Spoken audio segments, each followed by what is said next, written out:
together. You're so unbelievable.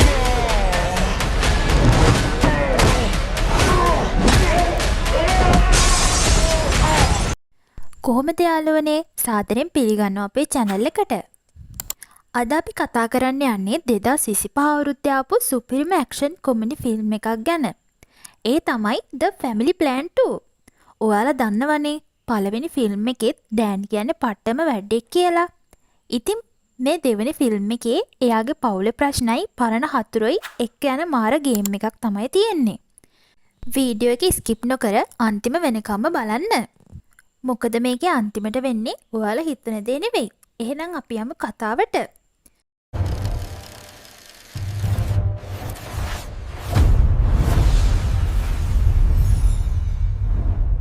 කතාව පටන් ගන්නේ ලෝකයේ හිටපු ලොකුම අපරාධකාරයෙක් වුණු ලියම් මැක්කැෆ්රිගේ මරණයෙන්. මෙයාට වයස අවුරුදු 76යි. මැරෙන්නේ හිරගෙදරදී.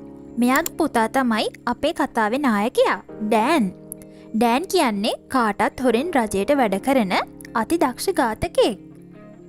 හැබැයි ගෙදරට මෙයා සාමාන්‍ය තාත්තා කෙනෙක්. දවසක් ඩෑන් එයාගේ බිරිඳ ජෙසිකා එක්ක රොමැන්ටික් ඩේට් එකක් යනවා. එයා ප්ලෑන් කරන් ඉන්නේ වයිෆ්ට රහසක් කියන්න. ජෙසිකා බාර් එකේ ඉන්න අතරේ එයාට මැසේජ් එකක් එනවා උඩ කාමරයකට එන්න කියලා. ඩෑන් සාමාන්‍ය විදිහට පඩිපෙලෙන් යන්නේ නෑ. මෙයා ස්පයිඩර් මෑන් වගේ බිත්ති එල්ලා කාමරයට රිංගනවා. ජෙසිකා කාමරයට එද්දි දකින්නේ මේසෙ උඩ තියෙන පොඩි පෙට්ටියක්. ඩෑන් කියනවා ඒක අරින්න කියලා. ඒකේ තියෙන්නේ ලස්සන මාලයක්. ඊට පස්සේ ඩෑන් කාටත් නොදැනීම එයාගේ පිටිපස්සෙන් ඇවිත් අර මාලේ අතට අරගෙන මැජික් එකක් වගේ ජෙසිකාගේ බෙල්ලට දානවා. මේ සීන් එකෙන් පස්සේ අපිට පෙන්නනවා ඩෑන් තාමත් පරණ ෆෝම් එකේමයි ඉන්නේ කියලා. හැබැයි මේ රොමෑන්ස් එකට වැඩි වෙලාවක් තියෙන්නේ නෑ. එක පාරටම එයාලගේ ලොකු පුතා කයිල් වීඩියෝ කෝල් එකක් ගන්නවා. ගෙදර ඉන්න පොඩි පුතා මැක්ස් ලොකු කරදරයක් කරගෙන. ඉතින් මේ දෙන්නට ඩේට් එක අතරමඟ දාලා ගෙදර දුවන්න වෙනවා. ඊට පස්සේ අපි දකිනවා මුළු පවුලම ජෙසිකලාගේ අම්මලව බලන්න යනවා. ඒ ලොකු පාටියක් ගෙදර පිරෙන්න සෙනග. මෙතනදි පොඩි සිද්ධියක් වෙනවා. කයිල් අතින් වැරදිලා එළවලු කපන පිහියක් පිසික්කනවා කෙලින්ම ජෙසිකගේ අම්මගේ පැත්තට. හැබැයි ඩෑන්ගේ රිෆ්ලෙක්ස් කොච්චර වේගවත්ද කියනවා නම් එයා ඇහිපිය ගාන සැනින් ඒ පිහිය අල්ලගන්නවා. කාටවත් හිතාගන්න බෑ මොකද උනේ කියලා. රෑ කෑම මේසෙදි ඩෑන් ලන්ඩන් වල ඉගෙන ගන්න එයාගේ දුව නිනාට කෝල් කරනවා. මේ වෙලාවේ ජෙසිකාගේ තාත්තා කතාවක් ගන්නවා එයාලගේ පරණ සීයා කෙනෙක් ගැන. එයා ලොකු අපරාධකාරයෙක්ලු. හැබැයි මේ කවුරුත් දන්නේ නැහැ ඒ කියන්නේ ඩෑන්ගේ තාත්තා ගැන කියලා. ජෙසිකා පස්සේ මේ ගැන ඩෑන්ගෙන් සමාව ඉල්ලුවට ඩෑන් කියන්නේ ඒ වගේන් වැඩක් නෑ. මට වටින්නේ මගේ මේ පවුල විතරයි කියලා. මේ අතරේ ජෙසිකට ඔහියෝ වල අලුත් රස්සාවක් ලැබිලා. ඒත් තාම ඩෑන්ට කියන්න බැරුවයි ඉන්නේ. නිනා කියනවා ඉක්මනටම තාත්තට කියන්න කියලා. කොහොම හරි නත්තරට නිනා ගෙදර එන්නේ නෑ කියලා දැනගත්තාම ඩෑම්ට මාරම අවුල් යනවා. එයා ටෝනි කොහොම හරි පවුලේ ඔක්කොම එකට ඉන්න. පහුවදා ඩෑන්ගේ ඔෆිස් එකකින් එයාට දැනුම් දෙනවා ලන්ඩන් වල තියෙන බැංකුවක සිකියුරිටි චෙක් කරන්න යන්න කියලා. ඩෑන්ට මේක මාර chance එකක් වෙනවා. එයා හිතනවා ජොබ් එකත් කරලා නත්තලට දුවත් බලන්න පුළුවන් කියලා. කයිල්ට කාර් එක එලවන්න පුරුදු කරන ගමන් ඩෑන් මේක යෝජනා කරාට ජෙසිකා නම් කැමති වෙන්නේ නෑ. හැබැයි කතා කර කර ඉද්දි කයිල් අතින් කාර් එක හැප්පෙනවා. වාහනේ කැඩුන නිසා එයාලට සිද්ධ වෙනවා ලන්ඩන් වලට යන්නම. ලන්ඩන් වලට ගිහින් එයාලා කෙලින්ම යන්නේ නිනාගේ ගෙදරට. එයාව සර්ප්‍රයිස් කරන්න. කයිල් බාත්රූම් එකට යද්දි දකිනවා කවුදෝ මිනිහෙක් ෂවර් එකේ ඉන්නවා. බැලින්නම් ඒ නිනාගේ අලුත් බොයිෆ්‍රෙන්ඩ් ඕමාර්. ඩෑන්ට මේක දැක්කාම යකා නගිනවා. ඕමාර් කියන්නේ ඇඟපත හොඳට තියෙන පාකෝර් ක්‍රීඩා කරන කොල්ලෙක්. ජෙසිකා නම් කොල්ලගේ ඇඟ දැකලා පොඩ්ඩක් පැහැදුනත් ඩෑන් නම් මුට කැමති වෙන්නේ නෑ. මොකද තාත්තලා කොහොමත් කැමති නෑනේ තමන්ගේ දුවල යාළු වෙනවට. පහුවදා මේ ඔක්කොම එළියට යනවා. ඕමාර් එයාගේ පාකෝර් වැඩකිට දාලා තාප්ප වලින් පැනලා පෙන්නනවා. මේව දැකලා පොඩි පුතා මැක්ස් මේක කරන්න ගිහින් බිම වැටෙනවා. ඩෑන් හොඳටම බය වෙලා කෑ ගහනවා. එතකොට හෝමාර් කියනවා අංකල් ළමයින්ව ඔහොම කොටු කරන්න එපා. මගේ තාත්තත් ඔහොම කරලා තමයි දැන් අපි දෙන්න තරහ වෙලා ඉන්න කියලා. ඩෑන් මේක ගණන් ගන්නේ නෑ. ඒ වගේම ඩෑන් ඕමාර්ට කියනවා පුතේ ඔයාගේ තාත්තට කෝල් එකක් දෙන්න කියලා. පහුවදා උදේ ඩෑන් අර බැංකුවට යනවා එයාගේ ජොබ් එක කරන්න. එයා බැංකුව ඇතුළට යන්න කලින්ම ඒකේ කැමරා සිස්ටම් ඔක්කොම හැක් කරලා රහස් දොරවල් අරගෙන තමයි යන්නේ. බැංකුවේ මැනේජර් මේක දැකලා පුදුම වෙනවා. ඩෑන් කියනවා ඔයාලගේ ආරක්ෂාව මදි. රුඩාංග නැතුව වයර්ලස් තිබ්බහම ඕනම කෙනෙක්ට හැක් කරන්න පුළුවන් කියලා. මේ වෙලාවේ ගෙදර ඉන්න ජෙසිකා අර ඔහියෝ ජොබ් එක ගැන ඩෑන්ට කියන්නේ කොහොමද කියලා කන්නඩිය ඉස්සරහා ප්‍රැක්ටිස් කරනවා. එකපාරම දොරේ බෙල් එක වැදෙනවා. එයා දොර අරින්න ගියාම එතන කවුරුත් නැහැ. ආපහු බැංකුවට යමු. ඩෑන් සහ මැනේජර් දැන් ඉන්නේ වොලට් එක ගාව. එකපාරටම ඩෑන් මැනේජර්ගේ බෙල්ල මිරිකලා අල්ලගන්නවා. ඩෑන්ට තේරෙනවා මේ ඇත්ත මැනේජර් නෙවෙයි කියලා. මේ ඉන්නේ වෙන කවුරුත් නෙමෙයි. ඩෑන්ගේම සහෝදරයා ෆින්.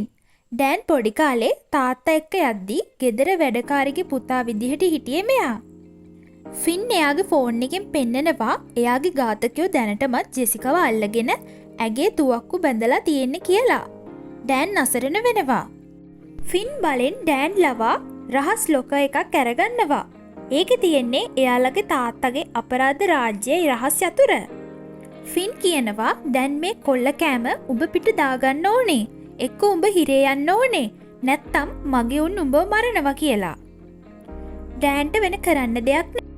එයා ෆින්ව ප්‍රාණාපකාරයෙක් විදිහට එළියට අරන් ගෙනවා. බැංකුවේ එළම් බදිනවා. එළියට ආපු ගමන් කාර් එකකින් ජෙසිකාව එතනට දානවා. දැන් පොලිසිය වට කරලා ජෙසිකාගේ අතේ තුවක්කුවක් ටේප් කරලා තියෙන්නේ. මෙයාලා පොලිසියෙන් බේරෙන්න පටු පාරවල් දිගේ දුවලා කඩේකට පැනලා එතන හිටපු ගෑනු කෙනෙක්ගේ අත් බෑග් එකක් උදුරුගෙන අරන් අර තුවක්කුව කවර් කරගන්නවා.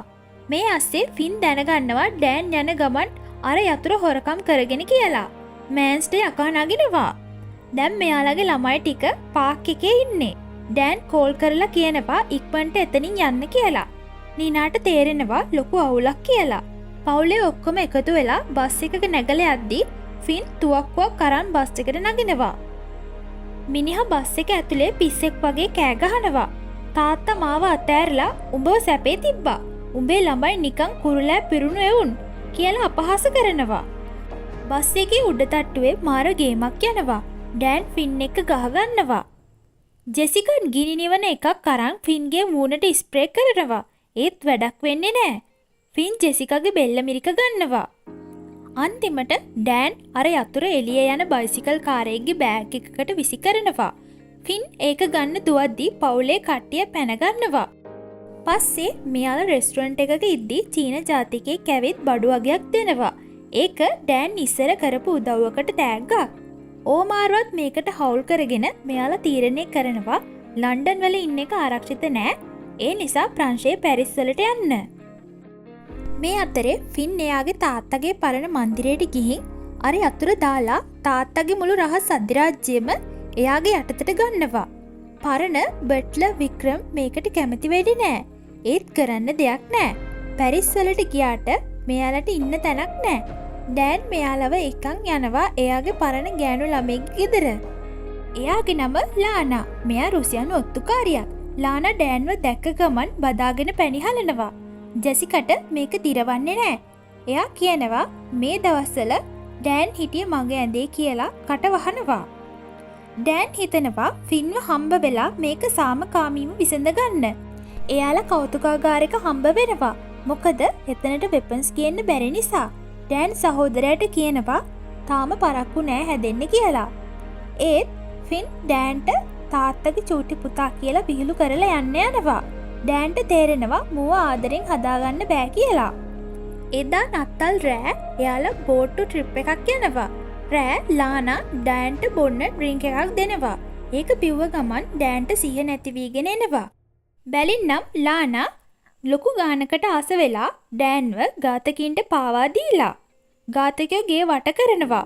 ඩෑන්ට සිහිය නෑ. ජෙසිකා කෑ ගහනවා පැනගන්න කියලා. කයිල් කාර් එකේ ඩ්‍රයිවිං සීට් එකට පයින්නවා. කොල්ලට හරියට ඩ්‍රයිවිං බෑ. ඒත් පණ බය නිසා පිස්සුවෙන් වගේ එලවනවා. කඩවල් කඩාගෙන පඩිපෙළවල් දිගේ දාගෙන හැප්පිගෙන කොහොම හරි ඝාතකයින්ගෙන් බේරෙනවා.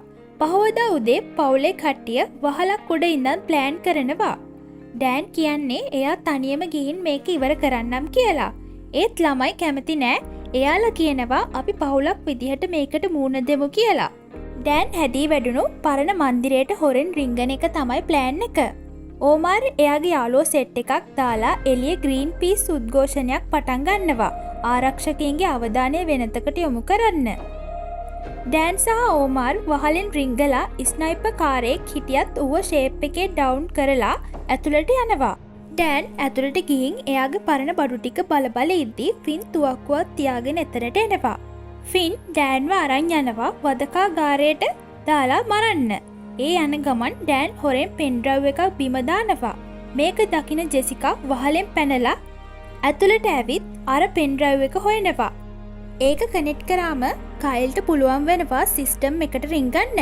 කයිල් සිස්ටම් එක හැක් කරලා ෆින්ගේ ඇකවුන්ට් වල තියෙන සල්ලි ඔක්කොම අරන් එළියේ ඉන්න උද්ඝෝෂකයින්ට ට්‍රාන්ස්ෆර් කරනවා.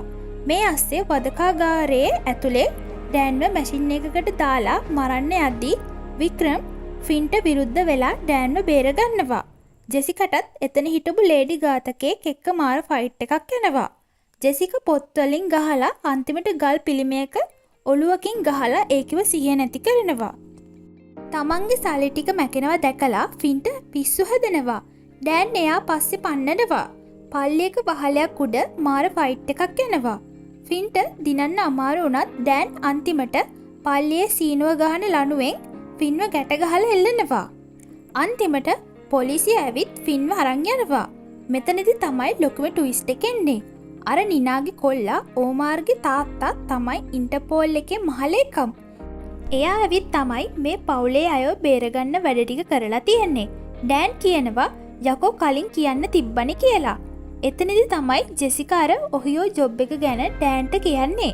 ඩෑන් ඒකට ෆුල් හැපි වෙනවා. මාස 11කට පස්සේ පවුලේ කට්ටිය ඔහියෝ වල සතුටින් ඉන්නවා. නත්තල් දවසේ ඩෑන් හිරේ ඉන්න එයාගේ අයියා ෆින්ව බලන්න යනවා. එයා අර ෆින් ආස කරපු කෝට් එක අයියට දෑගි දීලා කාඩ් කුට්ටමක් එළියට අරන් සෙල්ලම් කරන්න ගන්නවා. අයියාගේ මූණෙත් පොඩි හිනාවක් යනවා. පවුල කියන්නේ මොන දේ වුණත් එකතු වෙන තැනක් කියන එක පෙන්නලා ෆිල්ම් එක ඉවර වෙනවා. ඉතින් යාළුවනේ වීඩියෝ එක ගැන ඔයාලගේ අදහස් පල්ලෙහෙන් කමෙන්ට් කරන්න. මේ වගේ තවත් ෆිල්ම් රීකැප් බලන්න අපිව සබ්ස්ක්‍රයිබ් කරන්න අමතක කරන්න එපා. ගිහින් එන්නම්. ජය වේවා.